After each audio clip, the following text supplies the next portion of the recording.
new episode, know you probably waiting. Plant a seed in your brain, let me pollinate it. And I'm not like the rest, I don't do the faking. You are now tuned into Bro Conversations.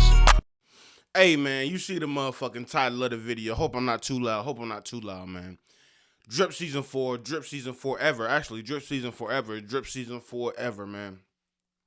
This is supposedly the last installment of drip season, which is dope. It's cool. It's cool to end it off on a note that he did end it off of. This is one of the first albums of the year 2022.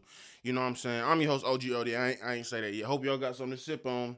Hope y'all got something to smoke on, man. I do. I'm gonna spark up probably halfway through, and please drink water, man. Drink water. You need to stay hydrated. You need to, you know what I'm saying? You need to be aware. I'm not even gonna talk. I'm not even gonna talk too much. I'm just ready to jump right into this shit. Gunna, man. Especially, I'm gonna give my thoughts on this a little bit. I think one of the projects he dropped before this one was Drip or Drown 2.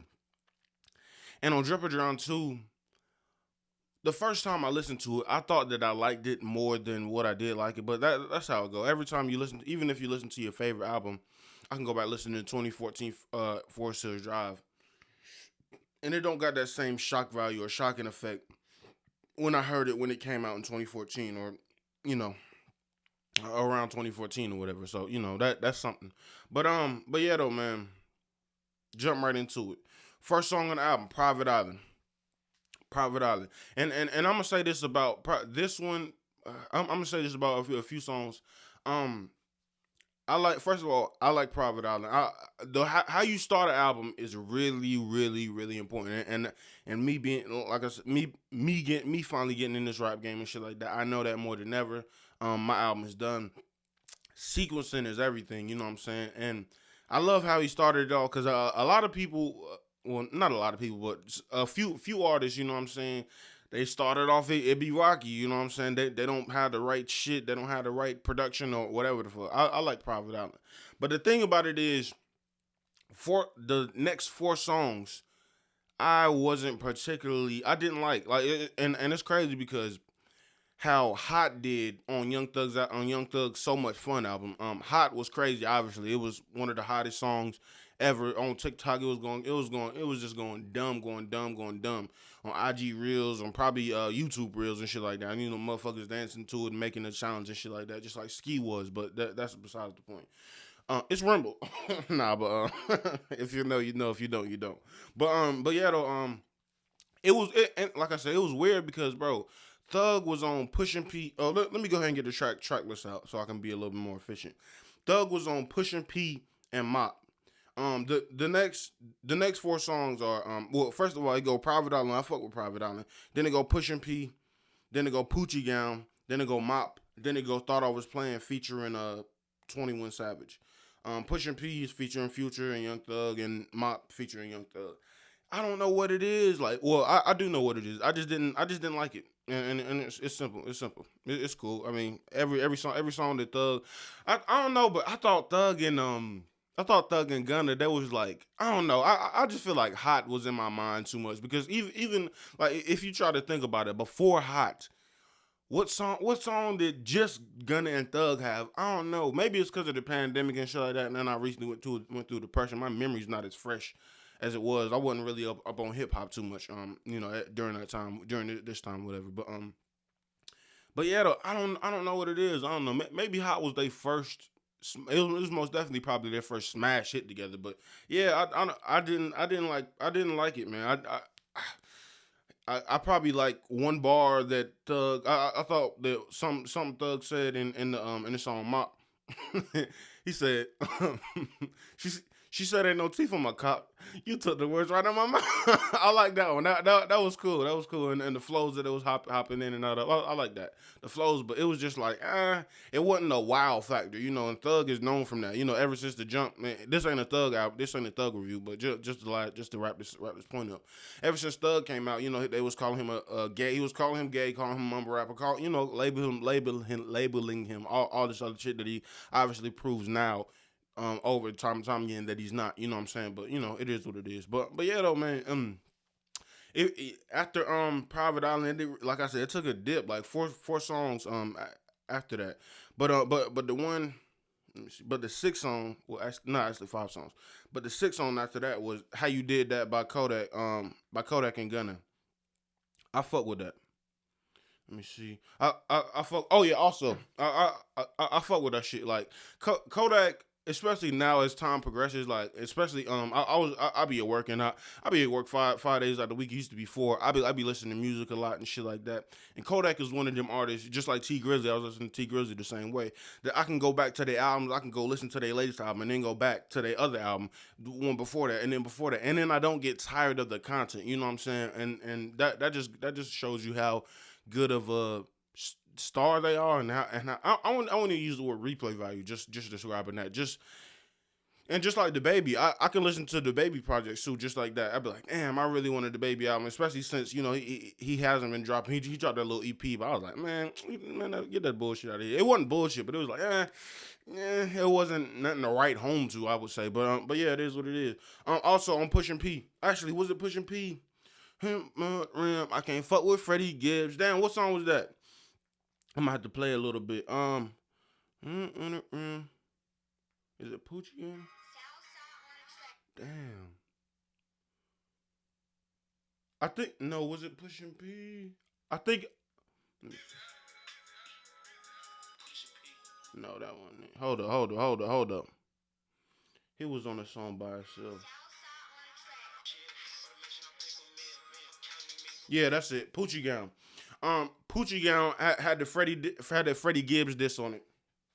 And in my opinion, first of all, that shit was lame because if you gonna diss somebody, at least dedicate 4 bars.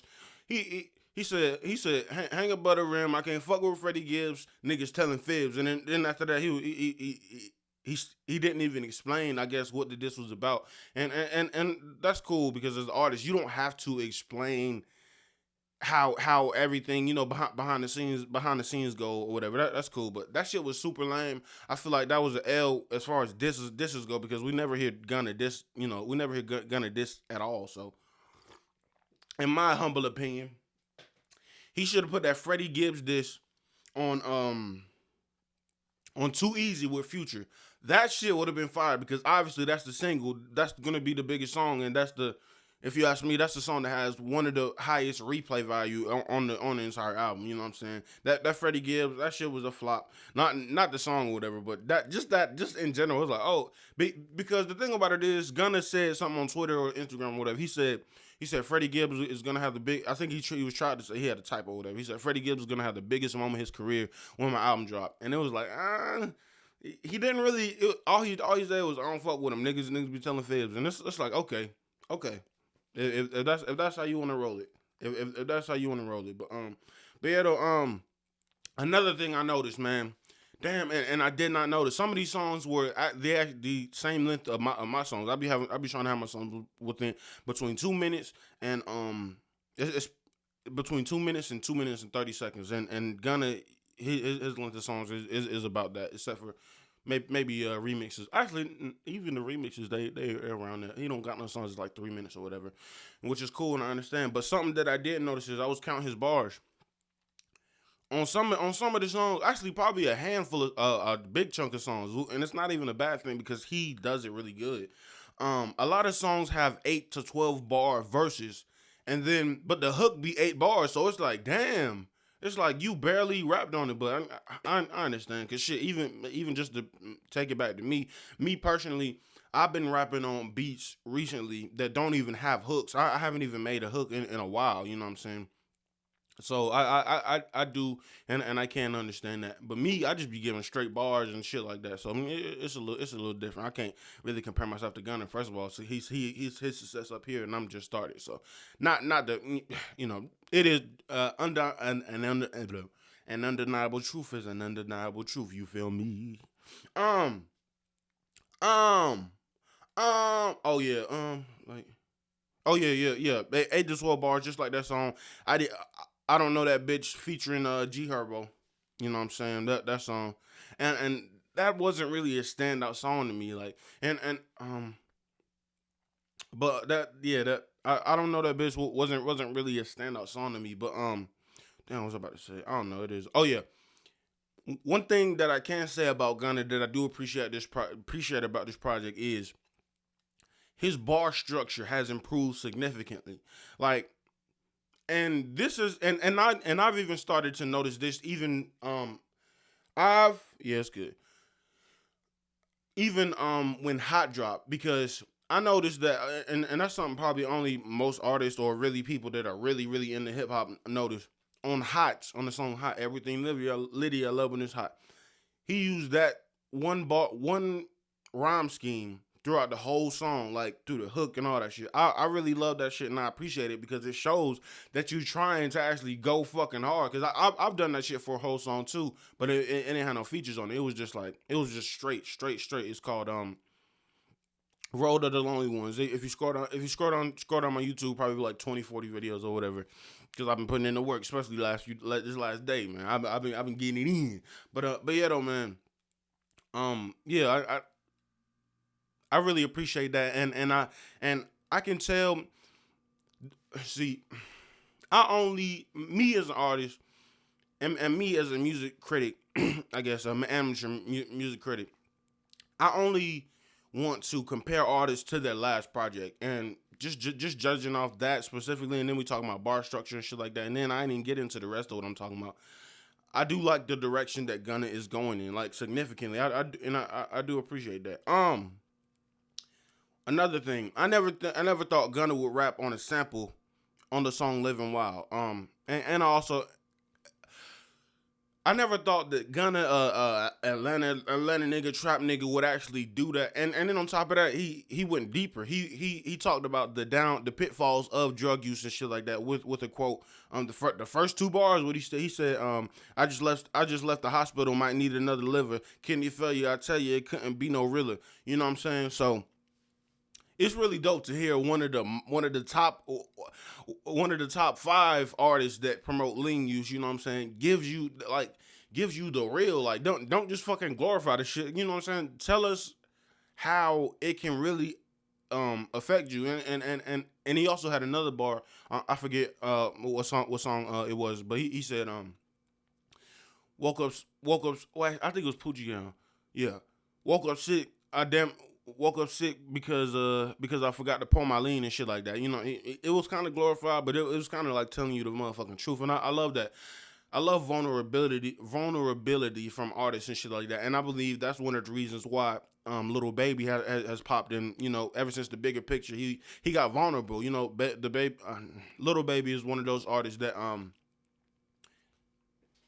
Little Baby is one of those artists that recently, and even G Herbo, with the PTSD album, they're opening up. They're not just telling you, oh, I'm a hard nigga. I'm gonna run down on you. I'm gonna shoot you. You running down, walking down on you. Blah blah blah. They're talking about the repercussions, with PTSD and stuff like that. And it's really dope to hear artists that came out young or whatever, and just to show maturity and show personal growth, because that's what I love. Me is me, like that and I'll even compare just that fact to another album review I did, NLE Chopper, From the Dark to the Light. That wasn't the best lyrical performance that he's ever done. I prefer to hear him over drill beats. Well, I ain't gonna say drill beats, but that crunk I'ma kill you music. You know what I'm saying? But he sounds better on that because he started off with that and he probably does it more. But I love I like that album because he shows growth. He's talking about being healthy. He's talking about other shit, talking about progression in life. You know what I'm saying? And that's dope to hear that contrast. You can't just be fucking bitches and all that shit for your whole life. You can, but it's like at a certain point you got to learn some lessons and pick up some wisdom along the way. So I appreciate that. Some of these beats, some of these beats, kind of. I don't know if I said this before, but it is what it is. Some of these beats sound like they were meant for Young Thug's punk album, and one in particular is the first song, Private Island. Private Island sounds like that was meant for Thug, and he just gave it to him or whatever. And also the one with Chloe Bailey. Let me get it. Let me get it. Let me get it. Let me get you. Wait, you and me. I don't know why I said you and left. You and me featuring Chloe Bailey. That sound and he also wait. And also So Far Away Empire. That reminds me of a song that takes a lot of that derives, from Thug's creativity when he was creating punk and shit like that. But I can't blame him, and I'm not gonna count that against him, because you sound like your OGs and shit like that. A lot of people they tell me I sound like artists that I look up to. Somebody said J. Cole, somebody said Ice Cube or whatever. But the thing about it is I love the versatility. It isn't all just trap beats. He slows it down, and I'm gonna get to that. I'm getting too ahead of myself right now.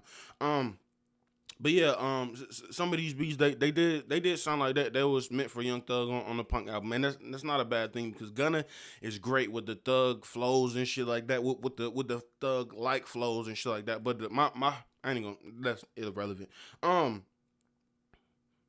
yeah, like I said, I'm just reiterate what I said before. I really just want an artist to actually take musical risks and actually exceed their last project, and what comes along with that is putting out a project, and maybe people that they didn't like it as much. I didn't see a lot of people on social media or whatever, but social media don't deem what it really, what the impact really is. But I didn't see a lot of people talk about Drip or Drown 2, you know what I'm saying, as much. And I believe that dropped a year ago or 2 years ago.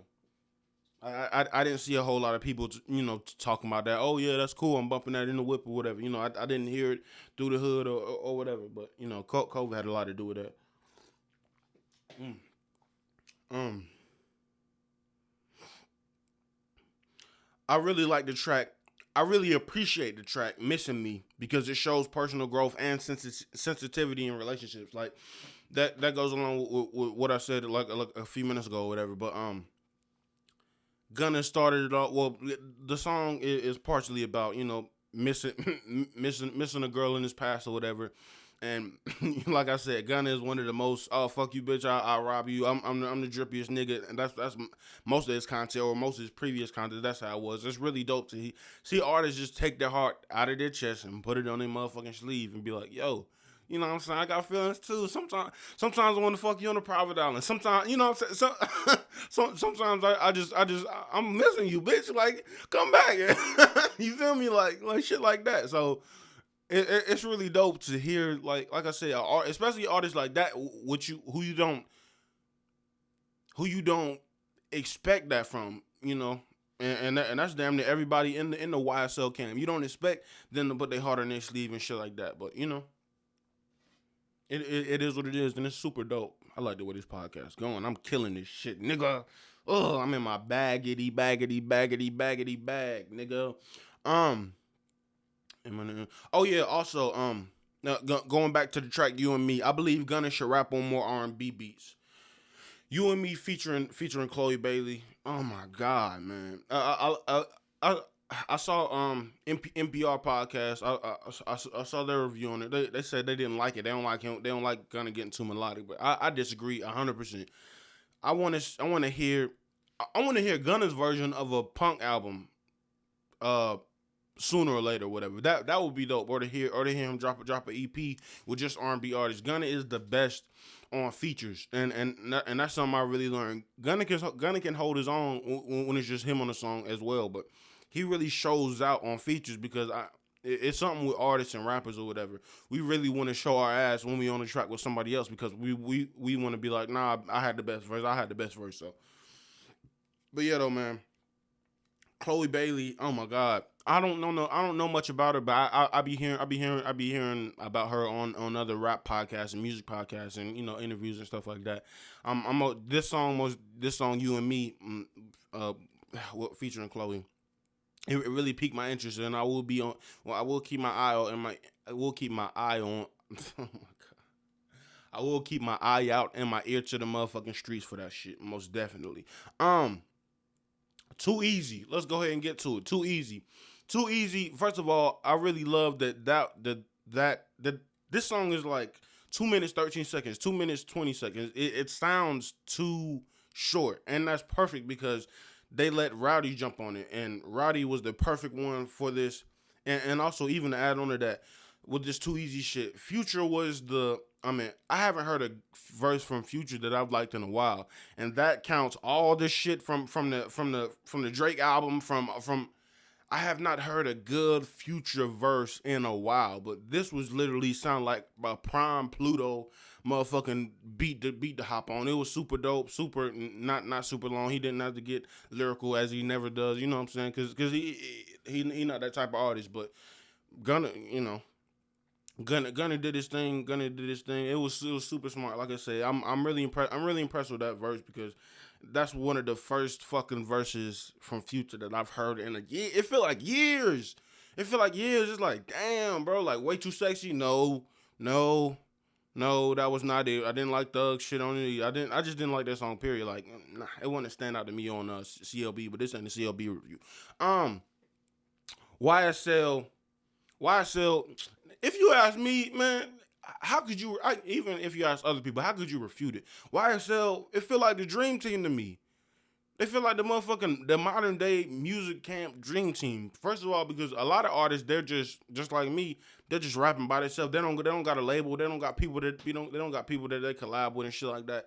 I Unless we talking about Dreamville or TDE, but fuck all that shit. I ain't talking about the lyrical niggas. The lyrical niggas, yeah, they got that. But for trap, Atlanta sound, and primarily melodic shit, come on, bro. That's YSL. Lil Keed is my second favorite to Young Thug. Then it's Gunna, and then I like Lil Gotti. I like almost every single person on the YSL label. They making moves, man, and I love to see it. I love to hear it. I just love to see that unity, man.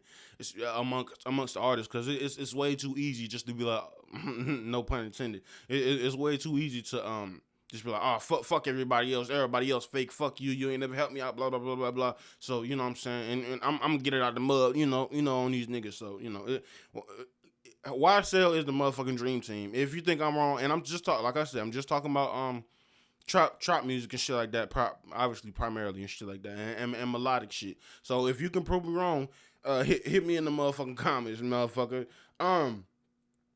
Like I said, Gunna really is best on features. One thing, the thing about this is, what's it called?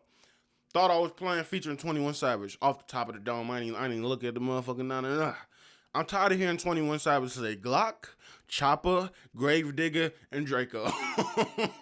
Like, bro, I'm tired of that. Like, yo, I feel like Savage showed us all that on a lot that he can actually get lyrical and he can actually use different flows and shit like that. But I feel like this shit was kind of lazy. He obviously, I wouldn't doubt he went off the top of the head. It probably took him 2 minutes to record that shit, because he a professional and all that shit.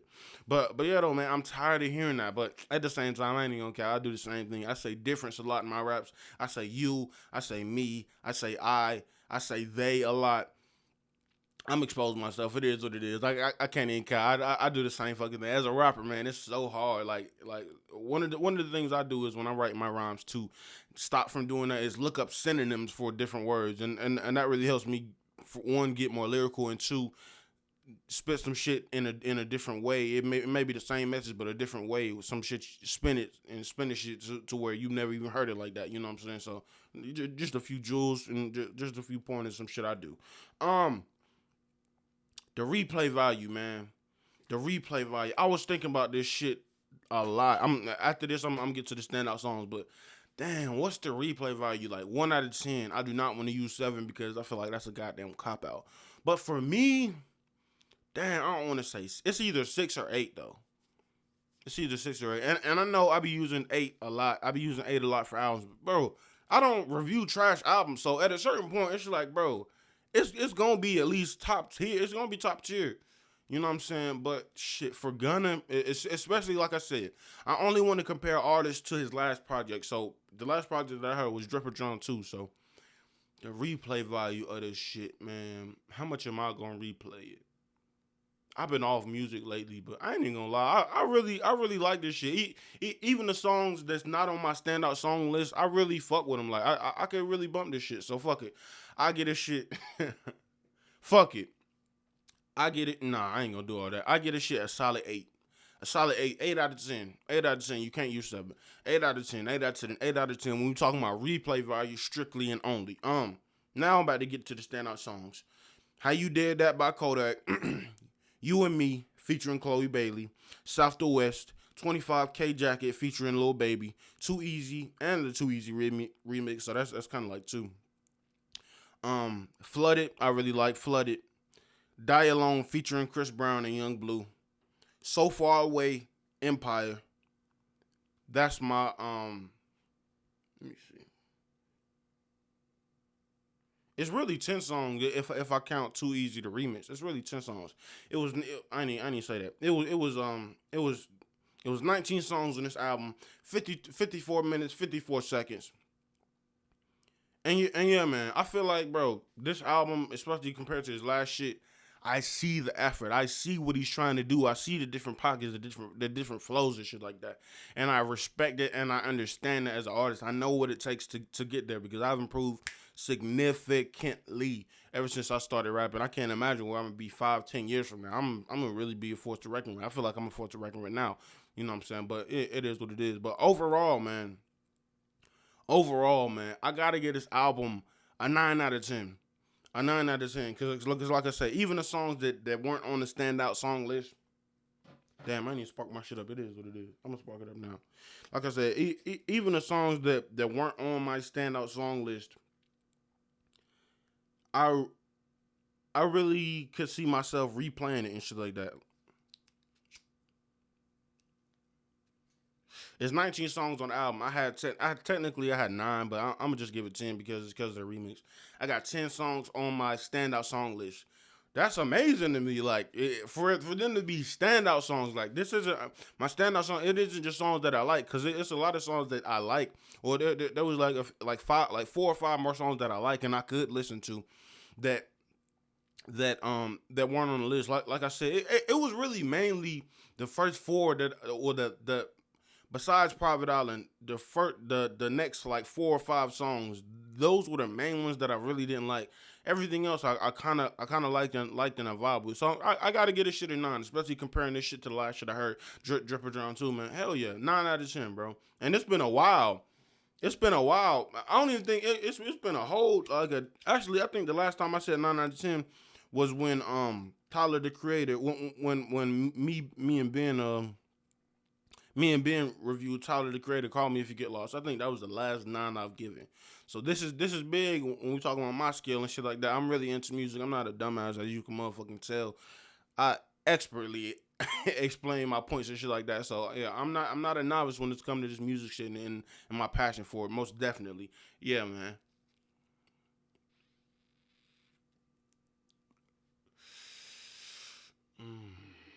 I'm glad I ain't sparked this shit before. I had to get my shit off. But yeah, though, man. DS4 by Gunna. Drip Season Forever. Actually, Drip Season 4 and Drip Season Forever.